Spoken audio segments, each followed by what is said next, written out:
Kia ora.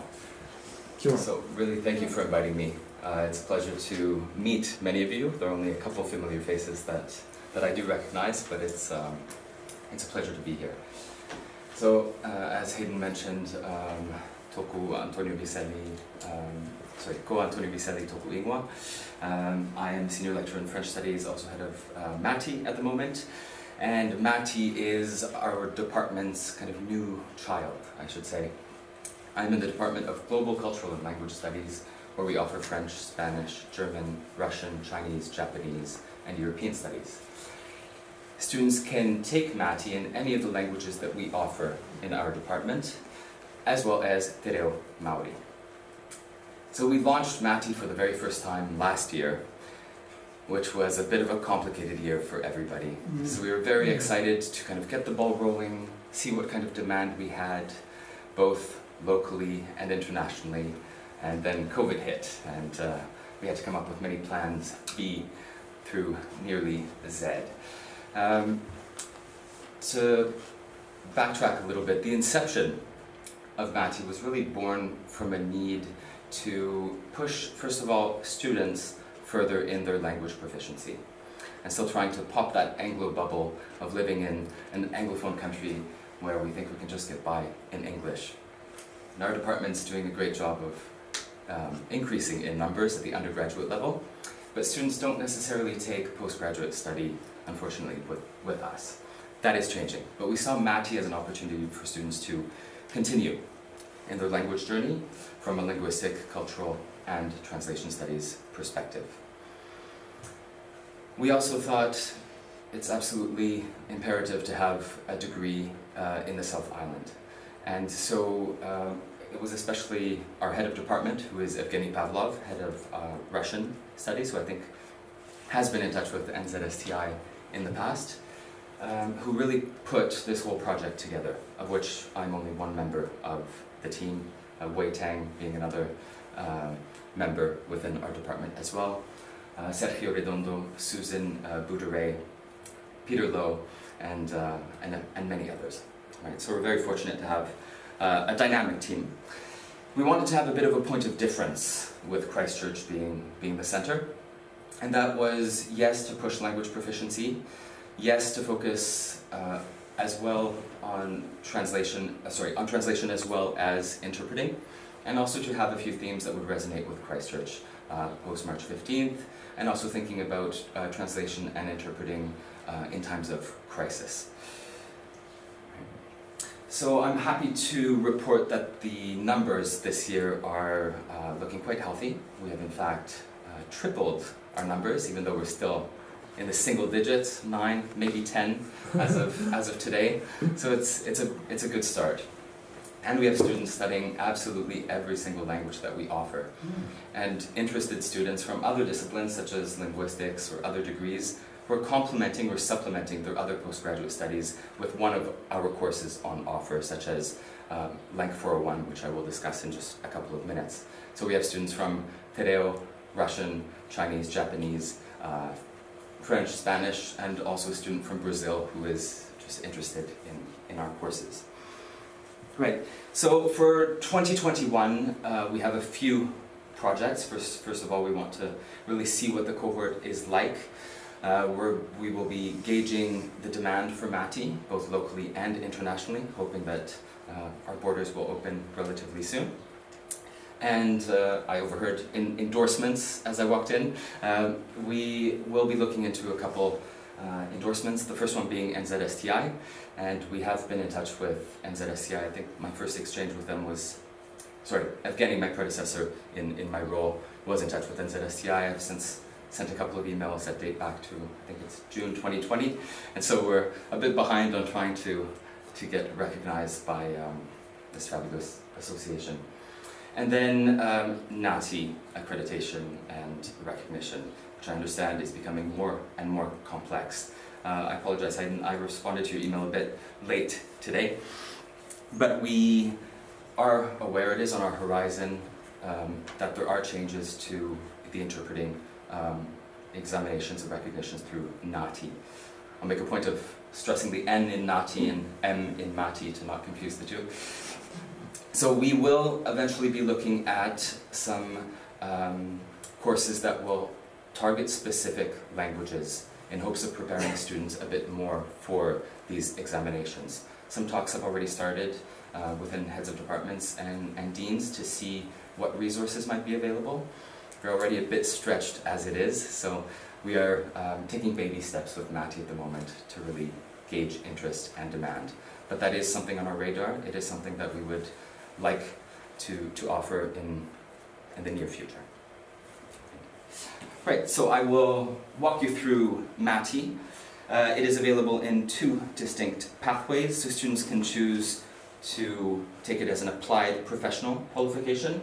So once students complete the degree, hopefully they look for work, find work, perhaps they're working on the side. Many are already working with translation agencies or with Interpreting New Zealand, for example. Or students can opt for a possible research pathway. And so Canterbury does not offer a PhD in translation studies, but other universities do in New Zealand, as you're well aware, and overseas, not too far away either. So those are two pathways. Now within those pathways, we also have different options. Students can study entirely at UC, under normal circumstances, or incorporate a study abroad opportunity in their second semester. So this is really to push students to open up interculturally and to further their linguistic proficiency as well. So with our partner universities across the world, students would go and take intense advanced language courses, but also translation and interpreting courses available, obviously subject to availability. COVID restrictions permitting. Absolutely, absolutely. COVID restrictions permitting. Last year was quite a fiasco with our students being devastated that they couldn't have that immersive experience, because immersion is difficult to replicate in a mostly Anglophone environment, isn't it? So this is a very condensed snapshot of what Matty can look like. So at the very top, you have Language 401, in other words, what, which I will discuss in a second. It's one of our core courses. And in semester one, students choose to either take translating in the digital era. I'm happy to send you these slides as well afterwards. Or translating and interpreting for the community. In semester two, this is where students have an option. Do I stay at UC or do I study abroad? If you stay at UC, students need to take 30 points from the bluish column and 30 points from the green column. And we are adding a few courses here or there as well. So these are mostly advanced language courses or specialized translation courses in the languages in which we are available, in which we are able to offer those specifications. And then semester three, which is really the following year's semester one, students either choose the terminal degree or the pathway to a PhD. The latter means that students can complete a research project, which is in fact a master's thesis, and then continue to the doctoral stages. Or for the terminal degree, students will complete a translation portfolio, which is a mini research project per se, and then choose from either an internship opportunity or one of the courses that they didn't take in semester one. So we make sure that they have competency in both the community field as well as the digital side of things. Right. So our core courses are Language 401, in other words, what? Theory and Practice of Translation, which Peter Lowe started at our university a few moons ago.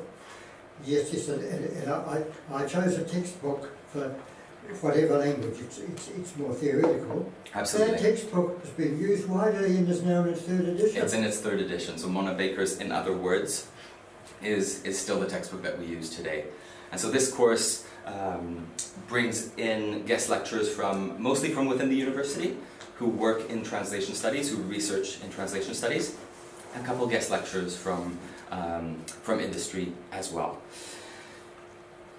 Students are paired with a language supervisor, even though the course itself is taught as a language neutral course. So I coordinate this course. I teach about half of it. Peter Lowe teaches into it as well, and many others within and outside of UC, in all of the languages that I mentioned earlier. Right. And the other core courses being 403 and 404. the coordinators have sent me a few slides. So in the digital side of things, students are working with SDL Trados Studio, developing digital translation memory, and even work on subtitling of videos, of interest to many. And Lang 404, which, as its title explains, is for the community, right? So we focus on minority communities, integrating communities. Both of these courses, 403 and 404, are a balance between translation and interpreting. So you'll notice that our pathways are not translation on the one side, interpreting on the other, but in fact both are enmeshed into both of these courses. Right. So that's semester 1. If you were to stay at the University of Canterbury for semester 2, you would take 30 points from those specialized language courses that I mentioned, so either advanced language or specialized translation, and 30 points from a combination of these courses, including professional writing. So we try to tailor to different students' needs, and the PACE internship can be placed in semester 2 as well. What's World Englishes? That would be a question for my linguistics colleagues, but it discusses world Englishes from a linguistic and post-colonial perspective. Unfortunately, I can't say much more, but I could find the information for you. It would include Singlish, Chinglish. Does it refer to the different variants of Yeah. Yes. And Regionalisms. the different forms of English in anywhere where English has spread. Our research including the colonies. Oh, yes.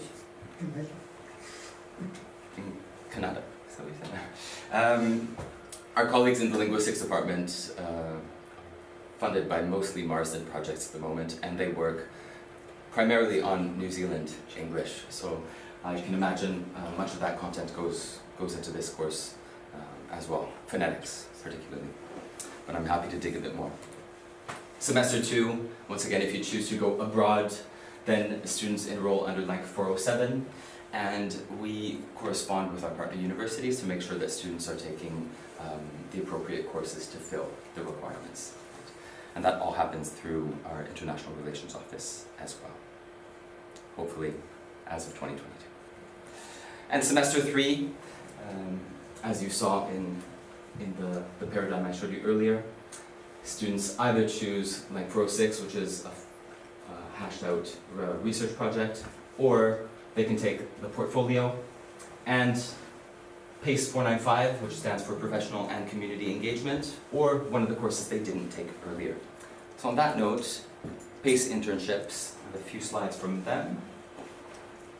Professional and Community Engagement allows students to take an internship really at any level in their studies. So we have 100 level codes straight through to 400 level codes. And stage 4 is therefore for postgraduate internships.